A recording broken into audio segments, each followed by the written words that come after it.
Welcome to Madasaling Pinoy, your prayer partner. Ngayon po ay Miyerkules ng ika-22 linggo sa karaniwang panahon. Ang mabuting balita ng Panginoon ayon kay San Lucas. Noong panahong iyon, umalis si Jesus sa sinagoga at nagtungo sa bahay ni Simon. Mataas noon ang lagnat ng biyanan ni Simon, kaya't ipinamanhik nila kay Jesus na pagalingin siya.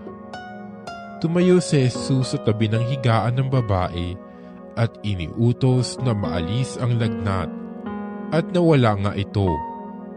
Noon di tumindig ang may sakit at naglingkod sa kanila. Paglubog ng araw, ang lahat ng may sakit, anuman ang karamdaman, ay dinala ng kanilang mga kaibigan kay Jesus.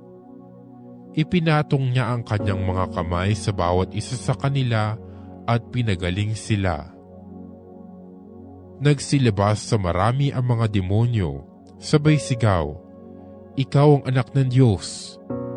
Ngunit sinaway sila ni Jesus at hindi pinahintulutang magsalita sapagkat nakikilala nila na siya ang Mesiyas.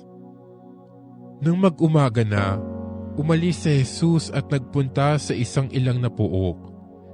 Hinanap siya ng mga tao at nang matagpuan ay pinakausapang huwag munang umalis. Subalit sinabi niya, "Dapat ko ring ipangaral sa ibang bayan ang mabuting balita tungkol sa paghahari ng Diyos, sapagkat iyan ang layunin ng pagkasugo sa akin." At nangaral siya sa mga sinagoga sa Judea.